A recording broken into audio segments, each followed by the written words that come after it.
I never thought a single screenshot could destroy 16 years of marriage. But there it was on my phone screen at 2:47 p.m. on a Tuesday afternoon that changed everything. My name is Theodore Hamilton, though everyone calls me Theo, and this is the story of how I discovered my wife wasn't just cheating on me. She was part of an organized rotation system with 4 other married women, all sharing the same man like some kind of twisted timeshare arrangement. But I'm getting ahead of myself. Let me start at the beginning, when everything still made sense. Natasha and I built an empire together. Not the kind you read about in business magazines, though we did make it into those a few times. Ours was a real estate empire, brick by brick, property by property, starting with a single duplex I bought when I was 28 and she was 23. That duplex became 2 properties, then 5, then 20. By the time this story begins, we owned 47 properties across 3 cities, with a combined value pushing $40 million. I handled the development and acquisition side, finding undervalued properties, negotiating deals, managing renovations. Natasha ran the interior design consultancy that transformed our rentals from ordinary apartments into luxury spaces that commanded premium rents. We were the perfect business partnership, wrapped in what I thought was the perfect marriage. Our downtown penthouse overlooked the city where we'd built our success. The walls were lined with architectural awards and magazine covers featuring our projects. Natasha had exquisite taste. Our home looked like something from those glossy shelter magazines, all clean lines and carefully curated art pieces. We had the vacation home in Aspen, the matching BMWs, the exclusive gym memberships. From the outside, we were living the American dream. We'd made the conscious decision early on not to have children. We're building something bigger than ourselves, Natasha used to say during our Monday morning strategy meetings in the home office. Kids would just complicate the vision. I agreed then. The freedom to travel, to reinvest everything back into the business, to focus entirely on growth. It all made sense. Our routine was clockwork. Monday mornings meant coffee in the office, reviewing the previous week's numbers and planning acquisitions. Tuesday through Thursday, we'd handle our respective responsibilities, me with contractors and bank meetings, her with design consultations and client presentations. Friday nights were sacred date nights, usually at one of the high-end restaurants downtown, where other successful couples would nod in recognition. Saturdays meant property tours, evaluating potential acquisitions together. Her eye for spatial potential complementing my instinct for neighborhood trends. For 16 years, it worked flawlessly. The first crack appeared about 8 months before everything collapsed, though I didn't recognize it as a crack at the time. Natasha started spending more time at the gym. Not unusual. She'd always been conscious about staying in shape. But this was different. She joined some exclusive program called Executive Women's Fitness that met 3 times a week and cost more per month than most people's car payments. It's networking, Theo, she explained when I raised an eyebrow at the membership fee. Half the city's top female professionals work out there. You know how important connections are in our business. She wasn't wrong. I'd closed deals on golf courses and at charity galas. Business relationships mattered, especially in our industry where trust and reputation meant everything. If Natasha wanted to expand her network among successful women, it made strategic sense. The spa treatment started around the same time. Monthly appointments became weekly, then twice weekly. Designer clothes appeared in her closet. Not the practical business attire she'd always favored, but expensive, figure-hugging pieces that seemed designed for attention rather than client meetings. I landed the Meridian Hotel chain contract, she announced one evening in March, referring to a major hospitality client we'd been pursuing for months. They want me to handle the interior design for all 12 of their new boutique properties. It's worth at least $2 million in billings over the next 2 years. The contract was legitimate. I'd seen the signed documents. It explained the celebration purchases, the increased focus on appearance, the confidence that came with landing a career-defining client. I was proud of her success, even if it meant some changes to our routine. Her schedule shifted. Design consultations moved from evenings to daytime hours. She started attending networking events several nights a week. Wine tastings, gallery openings, charity fundraisers.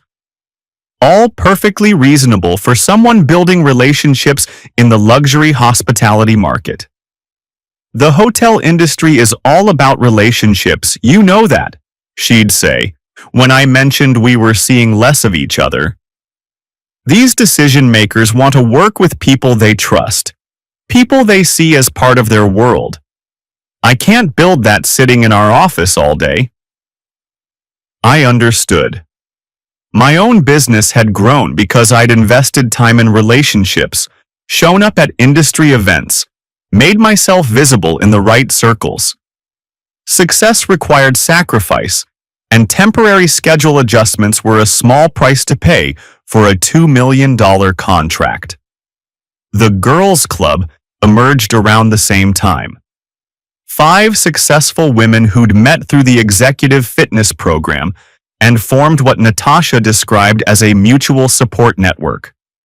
There was Sarah, an art gallery owner married to a prominent surgeon. Rebecca ran a boutique law practice and was married to a judge. Monica directed a charity foundation and was married to a CEO. Diana was a luxury travel blogger, married to an investment banker.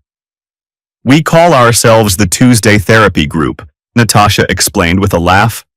Not because we meet on Tuesdays, that's just what we named our group chat. We're all dealing with similar pressures, you know? Successful careers, high-achieving husbands, maintaining our own identities while supporting these demanding partnerships. It's nice to have other women who understand. I was glad she'd found friendship among peers. Building an empire could be isolating, especially for someone like Natasha, who'd always been more focused on work than casual relationships. Having a support system seemed healthy. The business partnership began showing strain around month 6 of these changes. Natasha became unreliable for joint projects. Deadlines slipped. Her normally meticulous attention to detail wavered. I found myself covering for her absences with clients, explaining that she was handling expansion opportunities when she missed meetings. Our Monday strategy sessions became shorter, less detailed. She'd arrive late, distracted, eager to move on to other things. The Meridian contract was proceeding smoothly, she assured me, but her contributions to our other projects were becoming minimal. I think I need my own office space, she announced in June, somewhere separate from our home office. I'm outgrowing what we have here, and I need room to meet with hospitality industry clients in a setting that reflects my new market position. It made business sense. Her success with Meridian was opening doors to other high-end hospitality contracts. Having a prestigious office space to impress those clients could pay for itself quickly. I helped her find a suite in one of the downtown towers, complete with a conference room and reception area. But the separate office meant even less daily interaction. She'd leave early, return late, always busy with client consultations or industry meetings. Our intimate conversations became surface-level check-ins about schedules and shared obligations. We still had our Friday date nights, but even those felt more like business dinners. Polite conversation about work developments, pleasant but lacking the warmth that had defined our early years. The intimacy changes were gradual enough that I attributed them to busy schedules and career pressures. Separate bedtimes became normal when she started attending evening networking events. Weekend mornings that used to begin with coffee and conversation became rushed affairs as she hurried off to spa appointments or group activities with her Tuesday therapy friends. "I'm just stretched thin right now," she'd say, when I mentioned we seemed like ships passing in the night. "Once I get the Meridian properties launched and establish myself in the hospitality market, things will settle down. You understand what it's like when you're building something new." I did understand. I'd been through similar periods when expanding into new markets required intense focus and networking. The sacrifices seemed temporary and worthwhile for long-term success. The major client complaints started in July. The Morrison family, longtime clients who'd trusted us with 3 luxury renovation projects, called to express concerns about Natasha's availability. "We've been trying to reach her for 2 weeks about the kitchen cabinet selections," Mrs. Morrison explained. "The contractor needs those decisions by Friday, or we'll have delays that push the project into October." This isn't like the Natasha we know. She's always been so responsive and detail-oriented. I managed to reach Natasha on her cell phone during what she called a design retreat with her women's group in Napa. "Tell them I'll handle it Monday morning," she said, her voice slightly slurred in a way that suggested wine tasting was involved. "The cabinet samples are in my office. I just need an hour to review the options and make recommendations." But Monday came and went without action. Tuesday passed the same way. By Wednesday, I had to personally drive to her office, locate the samples, and make the selections myself based on the project requirements, then present them to the Morrisons as if Natasha had been involved in the decision. "This is starting to affect our reputation," I told her that evening. "The Morrisons have referred millions of dollars in business to us over the years. If word spreads that we're unreliable—" "It won't happen again," she interrupted. "I'm just juggling more than usual right now. The hospitality market moves fast, and I can't afford to miss opportunities while they're focused on residential projects that practically run themselves." But it did happen again. The Patterson project, the luxury condo renovation for the tech executive, the historic home restoration for the museum board president. All of them experienced delays or quality issues that I had to personally address. Each time, I found myself apologizing for my wife's unavailability and scrambling to maintain our professional reputation. The financial anomalies were subtle at first. Unusual expenses in our business accounts, always with explanations that seemed reasonable in isolation. Market research trips that cost thousands of dollars. Industry consultation fees paid to companies I'd never heard of. Professional development seminars that appeared to have no connection to interior design or hospitality. "I'm investing in understanding the luxury hotel market," Natasha explained when I questioned a $3,000 charge to something called Lifestyle Elevation Consulting. "You can't design for an industry you don't understand. These consultations help me think like hospitality executives think, want what they want." She was right that market research required investment. I'd spent similar amounts understanding commercial real estate trends, attending conferences, hiring consultants to explain markets I was entering. The hospitality industry was notorious for its focus on lifestyle and experience. If Natasha needed specialized knowledge to serve those clients effectively, the investment would pay returns. But the expenses kept growing. By October, she was spending more on market research and professional development than we'd ever invested in legitimate business education. When I asked for more detailed explanations, she became defensive. "You don't question every dollar you spend on property assessments and market analysis," she said. "Why are you micromanaging my investments in my own career development? Do you trust my business judgment or not?" Of course I trusted her judgment. We'd built a $40 million portfolio together. Her design work had been featured in national magazines. The Meridian contract proved she was succeeding in the hospitality market. If she needed to spend money to maintain that success, questioning every expenditure would be counterproductive. But privately, I was becoming concerned. The business partnership that had been our foundation for 16 years was becoming strained. Natasha was increasingly unavailable, unreliable, and secretive about her activities.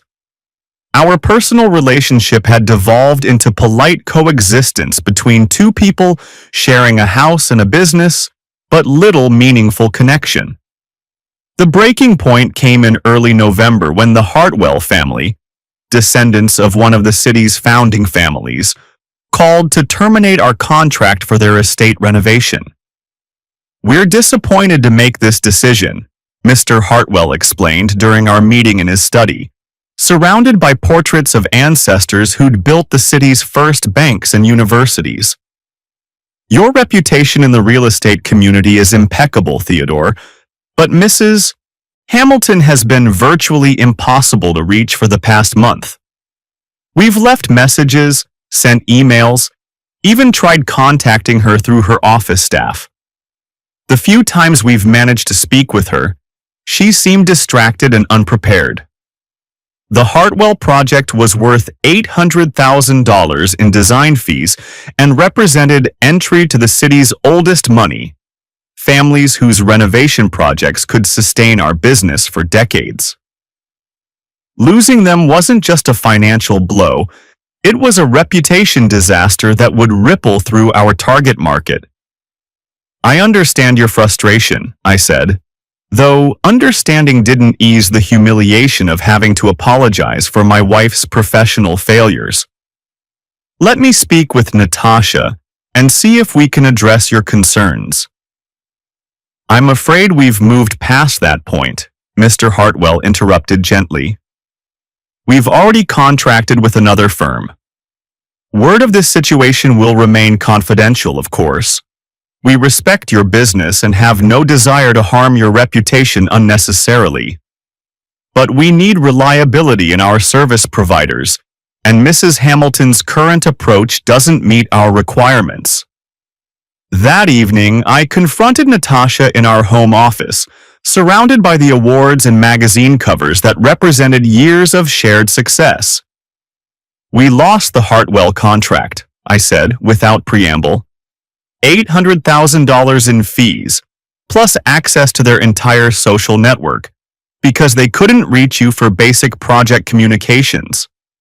She looked up from her laptop with obvious irritation. The Hartwell project was always going to be difficult. Those old money families have impossible expectations and want constant hand-holding. Honestly, I'm not sure it was worth the effort. Not worth the effort? I stared at her, unable to believe what I was hearing. "Natasha, the Hartwells represent everything we've worked toward. Their endorsement opens doors to every established family in the city. How is that not worth your effort?" She closed the laptop and turned to face me fully. "Because I'm building something bigger than managing the decorating whims of old rich people. The hospitality market is international, dynamic, growth-oriented. One hotel chain contract is worth more than a dozen residential renovations, and the networking opportunities—" "What networking opportunities?" I interrupted. "You're missing client meetings, ignoring deadlines, spending money on mysterious consultations that don't seem to produce any tangible business development. If you're building something bigger, I'd like to see some evidence of what that something is." For a moment, her composed mask slipped, and I saw something that looked almost like panic. But it passed quickly, replaced by the cool professionalism she'd been displaying for months. I don't need to justify every business decision to you, Theo. Yes, we're partners, but I'm also an independent professional with my own career objectives. If you can't trust me to manage my own client relationships and development activities, maybe we need to reconsider how we structure our professional partnership. The word reconsider hung in the air like a threat. We'd never discussed separating our business and personal relationships, but her tone suggested she'd been thinking about it. This isn't about trust, I said carefully. It's about communication and shared responsibility. When your actions affect our mutual clients and reputation, they become my concern too. Fine, she said, reopening her laptop. I'll be more communicative about my schedule. But I need you to respect that I'm handling sensitive expansion opportunities that require discretion. I can't share every detail of ongoing negotiations. It wasn't a satisfying resolution, but it was something. Maybe she was handling legitimate opportunities that required confidentiality.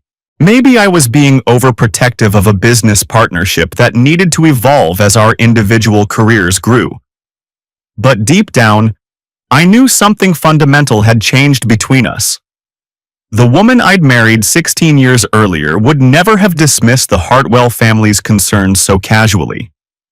The business partner who'd helped build our empire would never have prioritized mysterious networking opportunities over established client relationships. I told myself the distance was temporary. Career pressures, new market demands, the natural evolution of a long partnership, all explanations that seemed reasonable and manageable. Successful people had to adapt to changing opportunities, even if those adaptations created temporary friction. I had no idea that Tuesday, November 15th, would be the day everything collapsed. I was in our home office reviewing quarterly reports when my phone buzzed with a text from an unknown number. Normally, I'd ignore random messages, but something made me look at this one. What I saw made my blood turn to ice. It was a screenshot of a group chat. The header read, Tuesday Therapy, with 5 participants listed. The conversation visible in the screenshot was a scheduling discussion. Diana, Monday confirmed. Rebecca, Wednesday still works. Monica, Thursday is mine. Sarah, Friday as always. Natasha, Tuesday crew checking in. Below that, individual messages from each woman. Running late to our spot. He loved the lingerie suggestion. Same hotel, same suite number? Remember, cash only. My hand started shaking as the implications hit me. 5 women. 5 different days of the week. Coordinated scheduling. The same location. Cash payments. My wife wasn't just having an affair. She was part of an organized rotation system. I stared at the phone screen until the words blurred, trying to process what I was seeing.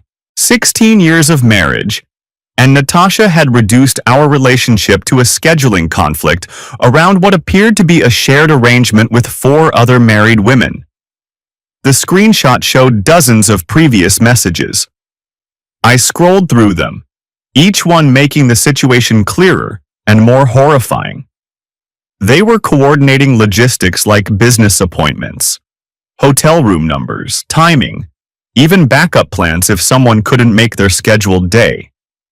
There were discussions about lingerie recommendations, technique suggestions, even reviews of their shared partner's performance. They talked about him like a service provider they were collectively managing.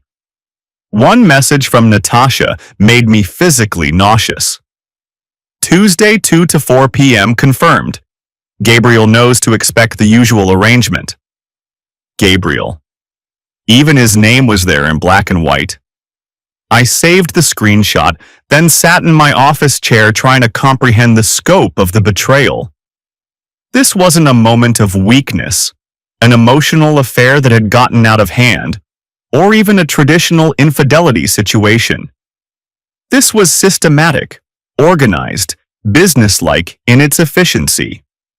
My wife had been lying to me for months, maybe longer.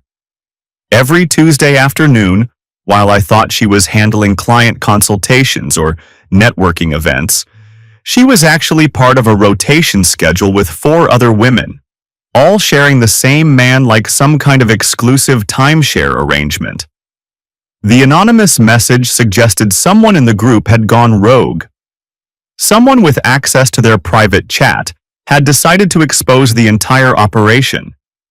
I didn't know who or why, but I was grateful for their decision. I spent the next hour researching what I could find online. Gabriel Martinez, personal trainer, high-end clientele, Instagram full of fitness photos and luxury lifestyle content.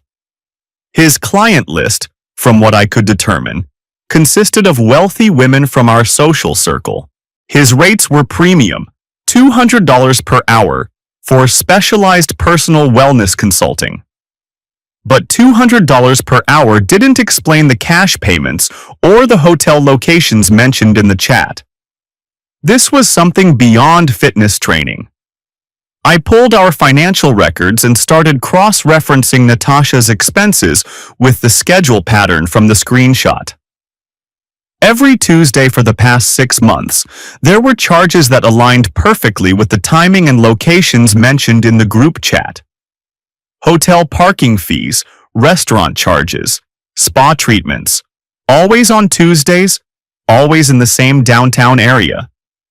The market research and professional development expenses suddenly made horrible sense. Natasha had been using our business accounts to fund her participation in this organized affair system. By the time she came home that evening, I had compiled a complete timeline. The evidence was overwhelming and indisputable. There would be no denying what I'd discovered, no explaining it away as a misunderstanding. She walked into our home office with the satisfied, relaxed expression I now realized meant she'd just returned from her Tuesday appointment. She was carrying shopping bags from expensive boutiques, post-meeting shopping apparently. "How was your day?" she asked, settling into her usual chair and opening her laptop as if this were any other Tuesday evening. I turned my phone screen toward her without saying a word. Her face went through a fascinating sequence of expressions as she looked at the screenshot. First confusion, then recognition, then shock. Not shock at being caught. Shock at seeing their private group chat exposed. "Where did you get this?" she asked, her voice barely above a whisper. "Does it matter?" I replied. "Is this real, Natasha? Are you part of some kind of organized rotation system with 4 other married women?" She stared at the phone screen for a long moment, then looked up at me with something that might have been relief. "Yes," she said simply. The confirmation hit me like a physical blow, even though I'd known it was true. Hearing her admit it made it real in a way that evidence couldn't. "You're scheduled," I said, trying to keep my voice steady. "Like a business appointment, with 4 other women." "It's not what you think.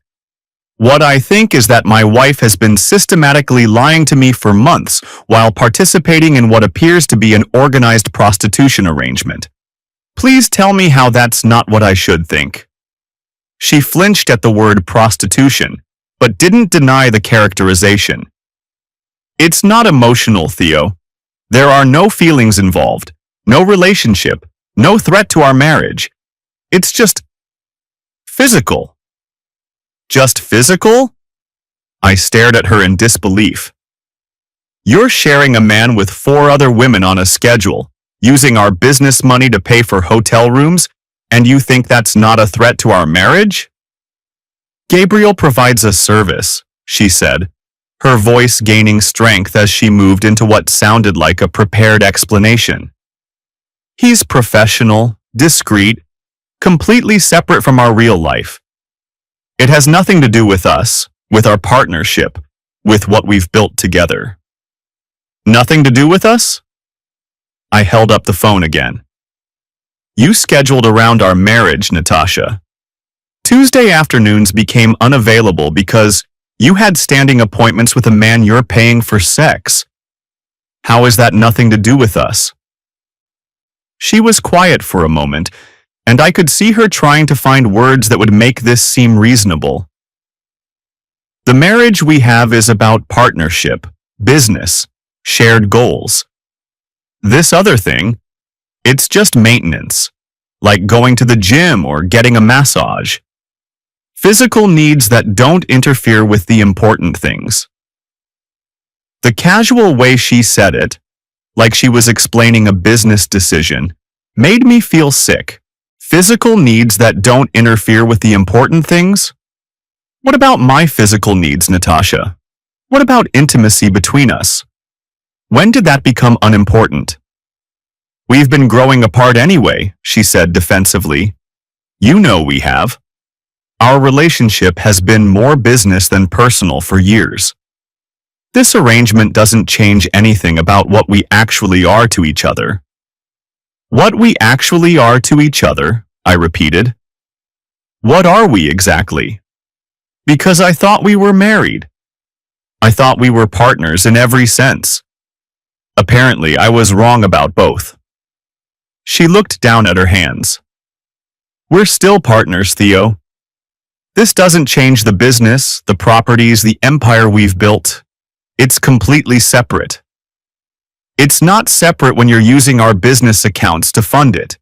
It's not separate when you're lying to our clients about where you are. It's not separate when you're risking our reputation and our relationships for your Tuesday appointments. I pulled out the financial records I'd compiled. 6 months of hotel charges, restaurant bills, shopping expenses, all on Tuesdays, all paid for with business funds. You've been stealing from our partnership to pay for your prostitution arrangement. The word stealing made her look up sharply. I wasn't stealing. I was using discretionary business funds for legitimate expenses. Legitimate expenses? I interrupted. What's legitimate about paying for hotel rooms so you can have sex with a man you're sharing with 4 other women? It's not just about sex, she said, though her voice lacked conviction. Gabriel provides wellness consulting, personal training, lifestyle coaching. Stop, I said firmly. Just stop. I've seen the chat messages, Natasha. I know what this is. Don't insult my intelligence by pretending it's something else. She sat back in her chair, finally accepting that denial was useless. Fine. Yes. Gabriel provides physical intimacy services to a select group of professional women. We all knew about each other from the beginning. It's organized, professional, discreet. No one's husband was supposed to find out. No one's husband was supposed to find out, I repeated slowly. That's your justification? That you arranged your betrayal efficiently enough that I wouldn't discover it? It wasn't betrayal, she said, though she sounded less certain now. It was practical. We all have needs that our marriages don't address. Rather than having messy affairs that could destroy everything, we found a clean solution. A clean solution. I laughed, but there was no humor in it. You found a clean solution to marriage by organizing group adultery on a schedule. And you think that's better than working on our relationship? What relationship, Theo? She snapped, showing the first real emotion since we'd started this conversation. When was the last time we had a meaningful conversation that wasn't about business? When was the last time you looked at me like a woman instead of a business partner? Our marriage has been dead for years. We just kept it going because it was convenient for the empire. Her words stung because they contained enough truth to hurt. We had grown apart. Our relationship had become more professional than personal. But instead of addressing those problems, she'd chosen to find satisfaction elsewhere while maintaining the facade of our partnership. So, instead of talking to me about it, instead of suggesting counseling or working on our connection, you decided to join a prostitution ring? Don't call it that, she said angrily. Gabriel isn't some street corner criminal. He's educated, sophisticated, professional. His clients are all successful women who can afford discretion. It's more like exclusive personal services. Exclusive personal services, I repeated. You're paying a man for sex on a schedule shared with 4 other women, and you think the terminology makes it respectable? She stood up abruptly.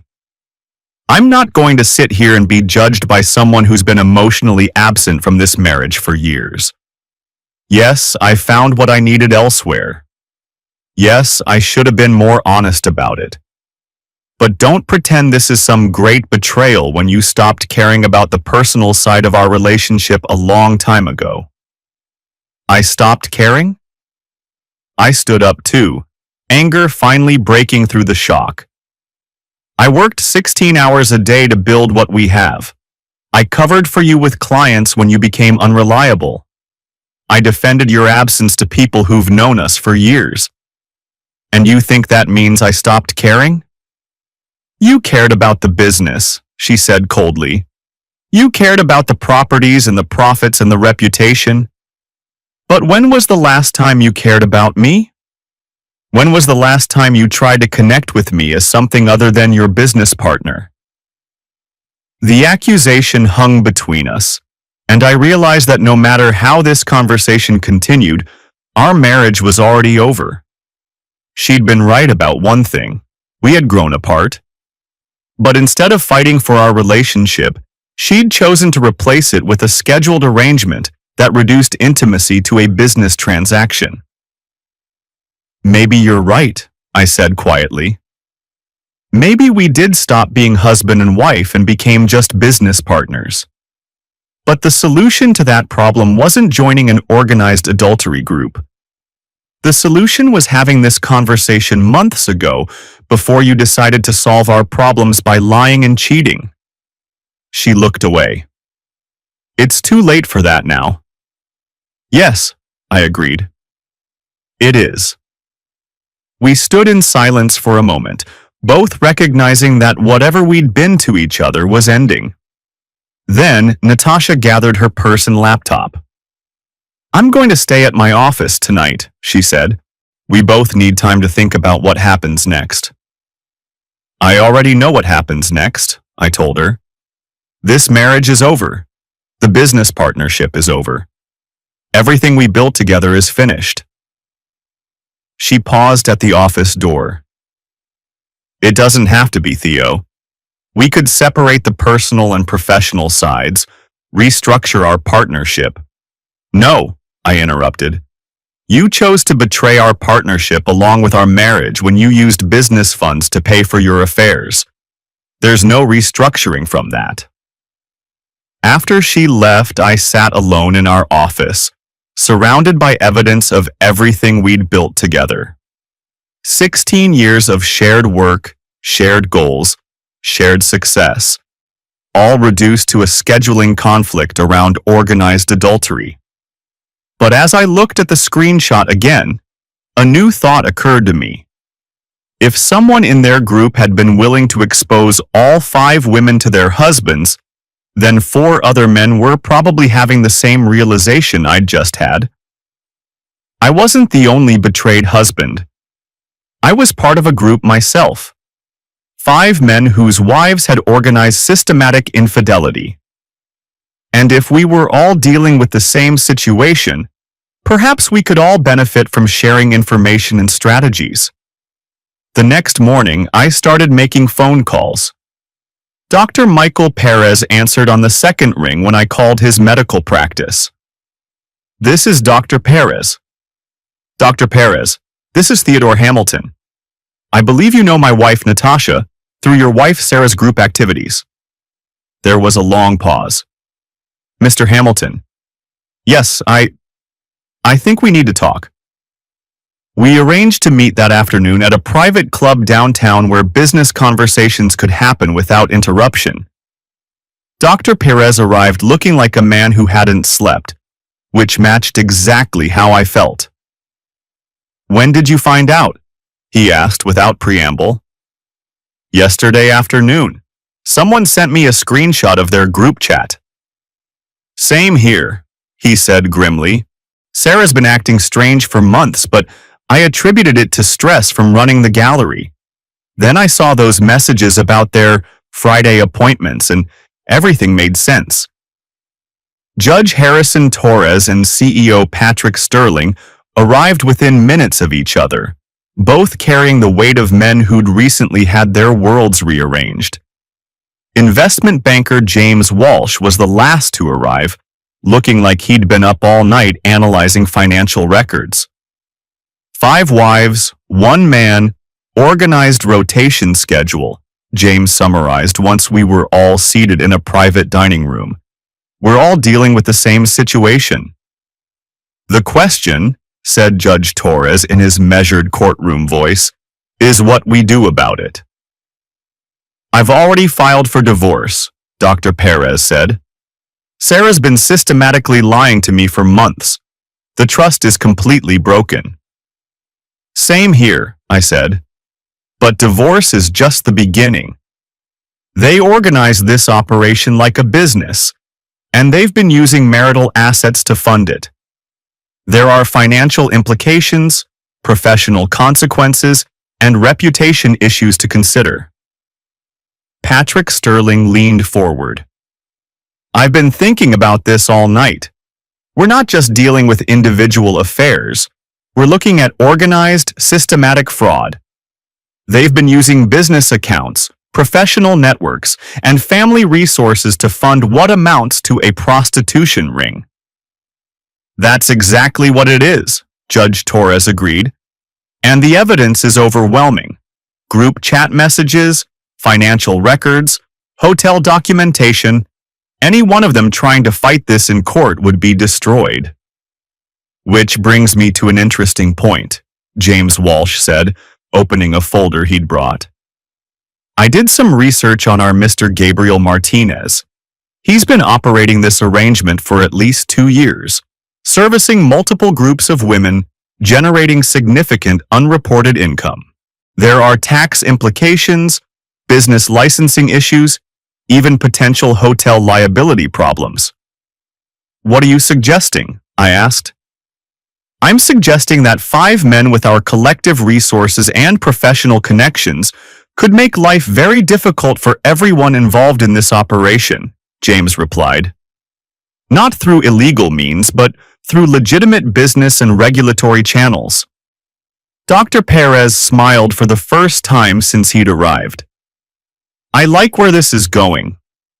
Over the next 2 hours, we developed a coordinated response strategy. Each of us would handle our own divorce proceedings, but we'd share information and resources to ensure maximum advantage. More importantly, we'd work together to ensure that Gabriel Martinez and our respective wives faced appropriate consequences for their choices. Judge Torres explained how dissipation of marital assets worked. Using family money for affairs could significantly impact divorce settlements. Patrick Sterling's corporate law background would help us file appropriate complaints about Gabriel's business operations. Dr. Perez's medical connections could address any health or safety violations. James Walsh's financial expertise would ensure proper reporting of undeclared income. The beauty of this approach, Patrick explained, is that everything we're doing is completely legal and legitimate. We're not engaging in revenge tactics or illegal harassment. We're simply ensuring that proper procedures are followed and appropriate authorities are notified. And the collective impact, Judge Torres added, will be far more devastating than anything any of us could accomplish individually. I felt something I hadn't experienced since seeing that screenshot. Hope. Not hope for reconciliation, but hope for justice. These women had organized systematic betrayal, used our resources to fund it, and damaged our reputations through their choices. They deserve to face real consequences. There's one more element to consider, I said. Our professional and social networks overlap significantly. If we coordinate our responses, we can ensure that the full scope of this situation becomes known to the right people in the right way. James Walsh nodded. Natural business consequences. If people know about character and judgment issues, they make their own decisions about professional relationships. We agreed to meet weekly to coordinate our efforts and share information. Each of us left that meeting with a clear action plan and the support of 4 other men who understood exactly what we were going through. The next week moved quickly. Patrick Sterling's corporate lawyers filed a liability complaint with the hotel's risk management department, questioning their insurance exposure when rooms were being used for commercial activities without proper business licenses. Within days, Gabriel's access to the luxury suite he'd been using was terminated. Judge Torres used his connections to ensure that appropriate authorities were notified about possible undeclared income from Gabriel's personal training business. The initial inquiry would likely lead to a full audit of his finances. Dr. Perez filed a complaint with the medical board about unlicensed therapeutic practice claims on Gabriel's website and social media. The investigation would force Gabriel to defend his business practices under professional scrutiny. James Walsh's financial analysis revealed that Gabriel's lifestyle significantly exceeded his reported income from legitimate personal training. The documentation would support the tax investigation and provide evidence for any future legal proceedings. My contribution focused on Natasha's professional destruction. I compiled documentation of her reliability failures, missed deadlines, and client relationship problems over the past 6 months. Every instance where I'd covered for her absence or apologized for her lack of availability was recorded with dates, witnesses, and financial impact. The Hartwell family incident became the centerpiece of a professional conduct case that I presented to the local Interior Design Association. Natasha's membership in professional organizations became a liability when her behavior patterns were documented and presented to relevant boards. Within 2 weeks, Gabriel's operation was collapsing. The hotel access was gone, multiple regulatory investigations were underway, and his high-end client base was disappearing as word spread through professional networks about potential legal problems. Our wives were facing their own consequences. Natasha's new office lease was terminated when she couldn't provide adequate references for her business practices. The Meridian Hotel contract was quietly transferred to another design firm after questions were raised about reliability and professionalism. The executive fitness program that had started their group expelled all 5 women when management learned about activities that could create liability issues for the facility. Their Tuesday therapy group chat was apparently inactive. The anonymous message that had exposed them seemed to have come from Monica Sterling, who discovered her husband was having her followed by a private investigator. Monica's attempt to save herself by exposing the others had backfired spectacularly. Instead of protecting her marriage, she'd ensured that all 5 women faced immediate consequences while their husbands coordinated responses. 3 weeks after our first meeting, the 5 of us convened again to assess progress. Gabriel Martinez left the city, James Walsh reported. His apartment lease was broken, His social media accounts are deleted, and his business registration was revoked during the tax investigation. Sarah's gallery is closing, Dr. Perez added. 3 major donors withdrew support after learning about her judgment issues, and the board asked for her resignation.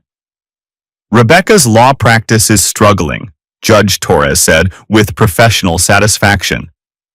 Word spreads quickly in legal circles about character problems, and her client base is shrinking. Monica's charity foundation replaced her as director, Patrick Sterling reported. The board couldn't risk association with someone involved in a public scandal. And Diana's travel blog lost its major sponsors, I concluded. Luxury brands don't want to be associated with reputation problems. The coordinated destruction was more effective than any of us had imagined. By working together and leveraging our professional networks, we'd ensured that everyone involved in the affair network faced real, lasting consequences. But the legal proceedings were just beginning. My divorce attorney was impressed by the quality of evidence I'd assembled. The group chat screenshots, financial records correlating with affair activities, and documentation of business fund misuse created an overwhelming case for dissipation of marital assets. This is the strongest dissipation case I've seen in 20 years of practice, he told me during our preparation meeting. Not only can we prove she used marital funds for affair activities, but the organized nature of the arrangement and the use of business accounts adds layers of betrayal that will influence how the court views asset division. The prenuptial agreement Natasha and I had signed before marriage was designed to protect the business assets I'd brought to our partnership. With the addition of the dissipation claims, her share of our empire would be minimal. Based on the prenup structure, the dissipation evidence, and the business valuation showing your operational control, my attorney calculated, we're looking at roughly 15% of total assets going to Natasha. The remaining 85% stays with you, including operational control of all properties and business entities. The 15% figure was generous, considering the scope of her betrayal. But I wanted the divorce finalized quickly and cleanly, without extended court battles that would keep us connected longer than necessary. Natasha's attorney tried to negotiate better terms, but the evidence was overwhelming. The group chat messages alone proved systematic deception and organized adultery. The financial records showed deliberate misuse of business funds. The timeline of professional failures demonstrated how the affair activities had damaged our shared business interests. Your client has no leverage in this situation, my attorney explained to hers during settlement negotiations. The evidence of misconduct is documented, comprehensive, and indisputable. These terms are remarkably generous given the circumstances. The settlement was finalized 4 months after that Tuesday afternoon when everything changed. Natasha received approximately $6 million in cash and personal property, while I retained ownership of all real estate assets, business entities, and operational control of our empire. The dissipation claim meant that Gabriel's expenses, hotel costs, gifts, cash payments, and related affair spending were deducted from her share, along with my attorney fees for investigating and documenting her misconduct. But the financial victory was less satisfying than the professional and social consequences that continued developing. Word of the organized affair network had spread through our elite social circles with devastating efficiency. The 5 women went from being admired professionals to cautionary tales about character and judgment. Their previous social standing became a liability as former friends distanced themselves from association with scandal. Natasha's attempt to restart her interior design career failed completely. The reputation damage was too extensive, and the client base she'd cultivated over 16 years was no longer accessible. No one wanted to risk their own reputation by working with someone known for unreliability and poor judgment. Her applications to join new professional organizations were rejected. Her attempts to network in different markets were unsuccessful. The interior design community is smaller than people realize, and word travels quickly about professional conduct problems. 6 months after our divorce was finalized, I learned that Natasha had left the city entirely. The financial settlement had provided enough money for a comfortable restart somewhere else, but her career in our market was finished. The 5 husbands, meanwhile, had developed an ongoing friendship and business alliance. Our shared experience created a bond that extended beyond mutual support through divorce proceedings. We began identifying investment opportunities, sharing business referrals, and collaborating on projects that leveraged our combined expertise. Dr. Perez and I partnered on a medical office development project. Judge Torres provided legal guidance for complex property acquisitions. Patrick Sterling's business connections opened doors to corporate clients. James Walsh's financial expertise optimized our investment strategies. What had started as a support group for betrayed husbands evolved into a powerful business network that enhanced all of our professional opportunities. 2 years after that devastating Tuesday afternoon, I was standing in the penthouse office of my newest development project, looking out over a city where I'd rebuilt both my business empire and my personal life. The portfolio had grown to 68 properties across 4 cities. The business that Natasha and I had built together had not only survived her betrayal, it had thrived without the complications and unreliability she'd introduced. But more importantly, I'd learned to separate business success from personal fulfillment. The marriage to Natasha had become so focused on empire building that we'd forgotten to maintain the relationship that was supposed to be our foundation. Dr. Elena Rodriguez and I had been dating for 8 months. She was an emergency physician at the city's premier trauma center. Brilliant, independent, completely comfortable with her own success and mine. Our relationship developed slowly, built on genuine compatibility rather than business synergy. Elena had no interest in being part of my real estate empire. Her medical career provided its own challenges and satisfaction. When we spent time together, it was about personal connection, shared interests, and building something that existed separate from our professional lives. "How was your day?" she asked when she arrived at my place that evening, still in scrubs from her shift at the hospital. "Closed on the Charleston property," I said, pouring wine for both of us. "But more importantly, how was yours? I heard there was a major accident on I-95. We talked about her day, her patients, the complexities of emergency medicine, and the satisfaction of saving lives under pressure. Then we discussed my business developments, but as context for a shared life rather than the primary focus of our relationship. The difference was profound. With Natasha, every conversation had eventually returned to properties, profits, and empire expansion.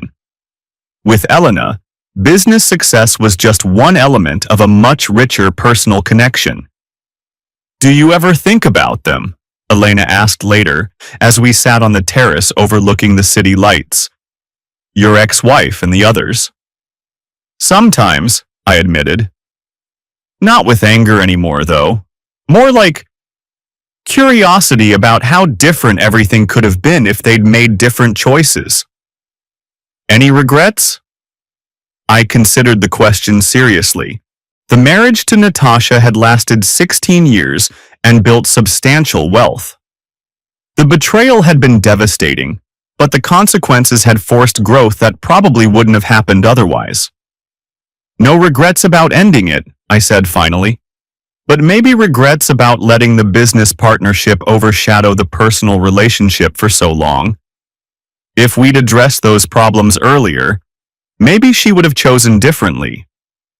Or maybe she wouldn't have, Elena said pragmatically.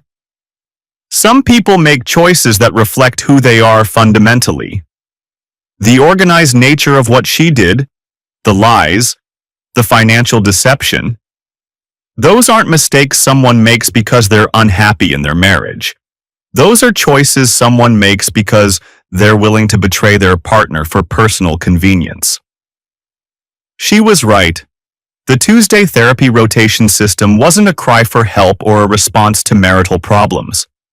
It was a calculated decision by 5 women who wanted the benefits of marriage and the excitement of affairs without the messy complications of either divorce or traditional infidelity. They'd treated their husbands like business partners to be managed rather than human beings to be loved. The systematic nature of their deception revealed character flaws that no amount of marriage counseling could have addressed. The funny thing, I said, is that they probably thought they were being smart about it. Organized, discreet, minimizing risk while maximizing satisfaction. But they forgot that real relationships require authenticity, Elena replied. You can't build anything meaningful with someone while systematically lying to them. That night, as Elena slept beside me, I thought about the journey from that Tuesday afternoon to this moment. The betrayal had been devastating, but it had also been revealing. Discovering Natasha's true character had freed me from a relationship that was slowly destroying both of us. The empire we'd built together had been impressive, but it was hollow at its core, a business partnership masquerading as a marriage. The success I'd achieved since then felt more genuine because it was built on authentic relationships and honest communication. The 5 men who'd supported each other through our shared crisis had become genuine friends and business partners. Our wives' betrayal had connected us in a way that normal social interactions never could have achieved. Their systematic affair network had collapsed completely. Gabriel Martinez never returned to the city, and I occasionally heard rumors that he'd been arrested in another state for tax evasion. The 5 women had scattered to different cities, their professional and social networks too damaged for local recovery. Monica Sterling, the woman who'd exposed the group in a failed attempt to save her own marriage, had reportedly struggled the most with the aftermath. Her betrayal of the other 4 women made her unwelcome in their new lives, while her original betrayal of her husband made reconciliation impossible. She'd destroyed relationships in every direction. Justice had been served, but not through revenge or illegal tactics. The consequences had flowed naturally from their choices and the systematic documentation of those choices. Truth had been more devastating than any punishment we could have devised. 3 years later, Elena and I were married in a small ceremony focused on commitment rather than spectacle. The guests included the 4 men who'd become my closest friends and their new partners, women who, like Elena, had been chosen for genuine compatibility rather than business synergy. Dr. Michael Perez married a fellow surgeon he'd met during his divorce proceedings. Judge Harrison Torres was engaged to a law professor who shared his passion for justice and ethics. CEO Patrick Sterling had remarried a nonprofit director who appreciated his drive, but insisted on maintaining her own career and identity. Investment banker James Walsh was dating an artist whose creativity balanced his analytical nature. All of us had learned to prioritize authentic relationships over convenient partnerships. The betrayal that had devastated our first marriages had taught us to value honesty, communication, and genuine connection. The business network we'd formed continued to thrive. Our shared experience had created trust that extended beyond personal support to professional collaboration.